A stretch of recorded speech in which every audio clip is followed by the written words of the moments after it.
गिबि गिबि सिन्थारावनो बासायगिरि प्रभु जिसुखौ हामबाय होनदों आरो नैथियाव आंनि बे भिडिअखौ नायग्रा आरो खोनासंग्रा नोंथांमोन साफ्रोमखौबो आंनि गोसो गोरबोनिफ्राय खुलुमहरदों। दिनै जोङो आंजों लोगोसे गोबां सुबुंफोरा फैनानैहाय जोङो स्ट्रीट गस्पेल खालामदों आरो बे स्ट्रीट गस्पेल खालामनायखौनो नोंथांमोननो दिन्थिनो थाखाय थामथिम खालामबाय। आसा खालामदों नोंथांमोना बेखौ मोजां मोनगोन।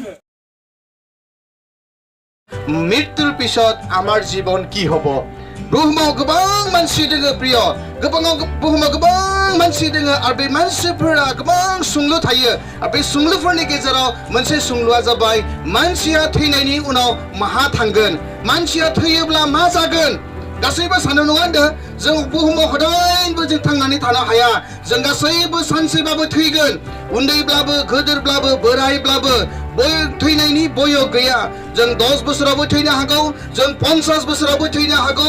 जोङो आरो मा खालामगोन 80 बोसोर बा 100, 115, 20 बोसोरावबो जों थैगोन। नाथाय थैनायनि उनाव जों माहा थांगोन जोंहा मोनसे प्रश्न। दिनै बुहुमनि मानसिफ्रा प्रश्न खालामो। जोंनि महापुरुष बुद्धदेबाबो बुंनायमोन आं थैनानै माहा थांगोन।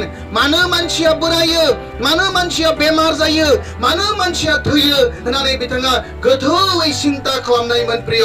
आं बेखौनो बुंनो नागिरदों। म एउटा कुरा तपाईहरुलाई भन्न चाहन्छु, आजको यस मञ्चबाट मानिस मर्दछ तर मानिस मरेर कहाँ जाँदछ। मान्छे मर्छ तर मान्छे मरेर कहाँ जान्छ। मान्छे मरेको पछि मान्छे के हुन्छ कसैलाई थाहा छैन। सबैको एउटै प्रश्न छ, मान्छे मरेपछि कहाँ जान्छ, मान्छेको मृत्युपछि मान्छेको जीवन के हो भन्ने कुरो मान्छेले सोध्छ। प्रिय म आज तपाईलाई यही कुरा बताउन चाहन्छु, मान्छे मर्छ, मान्छे मर्नै पर्छ। मान्छेया थैगोन आरो मान्छेया थैखानांगोन। रावबो बुंनो हाया आं बे संसाराव थांनानै थाबाय थागोन होननानै। प्रिय मानसिनि जिउआव मोनथाम खौरां थायो, मोनसेया जाबाय मोदोम, मोनसेया जाबाय हां आरो मोनसेया जाबाय जिउ। प्रिय मानसिफ्रा धर्म बायदि मा खालामो, मोदोम जेब्ला मानसिया थैयो अब्ला मानसिनि जिबननिफ्राय हाङा मा खालामो बाराव बिरलाङो आरो मोदोमा मोनसे काट माबानि मोनसे मुर्ति बायदि मोदोमा जालाङो आरो मोनसे जिउ दोङो। बे जिउखौ जोङो बे जिउ थांनाय जायगाया मोननै आरो बे मोननै जायगायानो जाबाय मोनसे सोरगो आरो मोनसे नरक। प्रिय जों मिथिगौ जों रावबो सोरगो आरो नरकखौ नुवाखै, नाथाय जों रावबो नरकआव थांनो गोसो जाया। प्रिय हामीले स्वर्ग र नरक देखेका छैनौं, तर हामी कोही पनि चाहदैनौं नरक गएको। हामी सबै नै स्वर्ग जान चाहन्छौं। प्रिय हामीले चाहन्छौं आज हामीले धर्म कर्म तीर्थ यात्रा दान पुण्य गरिरहेका छौं के को लागि, स्वर्ग जानका लागि। दिनै बुहुमाव थानाय मान्छेफ्रा दान खालामदों, धर्म खालामदों, गोबां मोजां मोजां खामानि मावदों आरो बे गासै खामानि मावनायनि कारना जाबाय सोरगोआव थांनो थाखाय। बुहुमाव थानाय मानसिफ्रा रावबो नरकआव थांनो गोसो जाया। मानोना रावबो नरकआव थांनायखौ मोजां मोना। गासैबो सोरगोआव थांगोन, नाथाय सोरगोआव सोर थांगोन, सोरगोआव जों माबायदि थांगोन प्रिय जों सिन्ता खालामनांगोन। प्रिय जोंहा मोनसे जिउ दोङो, बेखौ जों दाननोबो हाया, जों बेखौ सावनोबो हाया, जों बेखौ लाखुमानोबो हाया, जों बेखौ दिनखुमानोबो हाया, बेखौ जों जेबो खालामनो हाया। मानोब्ला आत्मा थांनायनि जागाया मोननैल'सो दोङो। बे थावा बे मोननै जायगाया जाबाय मोनसे सोरगो आरो मोनसे नरक। प्रिय बाइबेला ओरैबायदि बुंदों बुहुमाव सासेबो मानसिया धोरोमिया गैया, गासैबो मानसिफ्रा पाप खालामबाय आरो इसोरनि महिमानिफ्राय गोजान जाबाय। प्रिय बुहुमाव थानाय मानसिफ्रा गावखौनो आं धार्मिक होननानै बुंना लानो हाया। प्रिय बेबायदिनो आंबो बुंना लानो हाया आं सासे धार्मिक मानसि होननानै। बुहुमाव जेसेबां मानसिफ्रा मानसिनि जानानै जोनोम लादों बे गासै मानसिफ्रा पापी, गासै मानसिफ्रा पाप खालामबाय आरो गोथां इसोरनिफ्राय महिमानिफ्राय गोजान जाबाय। आरो बाइबेला बुंदों प्रिय पापनि फिथाइयानो जाबाय थैनाय। पापनि फिथाइयानो जाबाय थैनाय। जायहा पाप खालामगोन बेयो थैगोन आरो जायहा पाप खालामगोन बे नरकआव थांगोन। नाथाय जायहा धोरोमियाखौ फोथायगोन, जायहा धोरोमनि खामानि मावगोन, जायहा नंगौखौ फोथायगोन प्रिय बे सोरगोआव थांगोन होननानै बुंदों।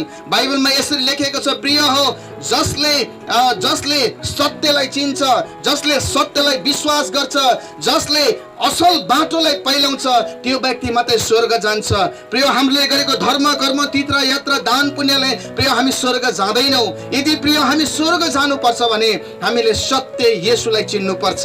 प्रिय जों यदि जुदि सोरगोआव थांनांगौब्ला जोंनि जिउआ जुदि सोरगोआव मोनहैनांगौब्ला प्रिय जों सैथोखौ मिथिनांगोन आरो बे सैथोखौ जोङो जोंनि बाइबेलाव जों मोनो प्रिय जोंनि बाइबेलाव ओरैबायदि लिरनाय दोङो जिसुआ ओरैबायदि बुंनायमोन आंनो नंगौ गोथां आरो लामा आंजों नङाब्ला रावबो आफानियाव थांनो हानाय नङा प्रिय जोंनि जिउआ जुदि बासाय जानांगौब्ला जोंनि जिउआ जुदि सोरगोआव थांनांगौब्ला प्रिय जों गोथां जिसुखौ जों फोथायनांगोन गोथां जिसुआ ओरैबायदि बुंनायमोन आंनो नंगौ आंनो गोथां आरो आंनो लामा प्रिय सोरगोआव थांनायनि लामाया जोंनि फोरबो जिसु जाय फोरबोखौ जे जिसुखौ जों दिनै फोथायदों प्रिय बे जिसुनि बाथ्राखौ आं नोंथांमोननो खोन्थादों प्रिय दिनै जे जिसुखौ आं फोथायदों प्रिय बे जिसुआनो जोंनि सोरगोआव थांनाय लामा बेखायनो बाइबेलाव ओरै बुंदों जाया बे जिसुखौ फोथायगोन बियो आद्रि जानाय नङा नाथाय बे जोबनो गैयै जिउखौ मोनगोन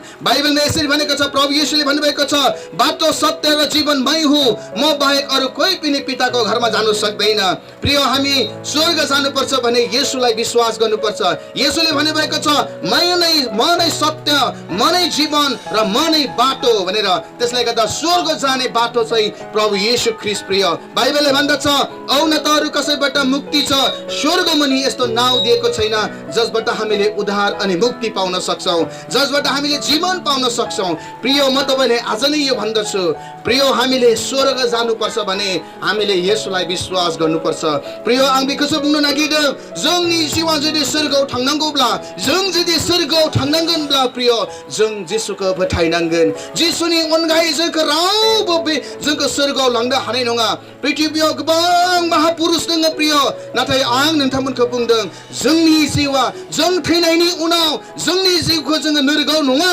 नाथाय जों सोरगोआव थांनो लुबैदोंब्ला जोंनि जिउआ जुदि सोरगोआव थांनांगौब्ला प्रिय जों हयतो ईश्वरको फोथायनांगोन नंगौ ईश्वरको जों फोथायनांगौ नंगौ जिसुखौ जों फोथायनांगोन बे जिसुनि गेजेरजोंसो जों सोरगोआव थांनो हागोन बाइबेला रोखा रोखा बुंदों प्रिय बेखौ फोथायग्रा मानसिफ्रा रावबो आद्रि जानाय नङा नाथाय जोबनो गैयै जिउखौ मोनगोन दा प्रिय आं नोंथांमोनखौ बुंदों सम थानायावनो जों मा खालामनांगोन सैथोखौ नाजावनांगोन सम थानायावनो जोङो सैथोनि बाथ्राखौ जों मिथिनांगोन सम थानायावनो जोङो बै सैथोखौ जों सिनायनो हानांगोन जाया जोंनि जिउखौ सोरगोआव लांनो हागोन हामी यही भन्दछौं जब हामी मर्छौं तब हैन मर्नुभन्दा अगाडि नै हामीले सत्यलाई चिन्नुपर्छ मर्नुभन्दा अगाडि नै प्रभु येशूलाई चिन्नुपर्छ मर्नुभन्दा अगाडि नै हामीले त्यो अनन्तको बाटोलाई पहिलाउनु पर्छ प्रिय मृत्युपछि कसैले समय पाउँदैन थैनायनि उनाव जोङो थांगोन होनबा जानाय नङा थैनायनि सिगाङावनो जों जिसुखौ फोथायनांगोन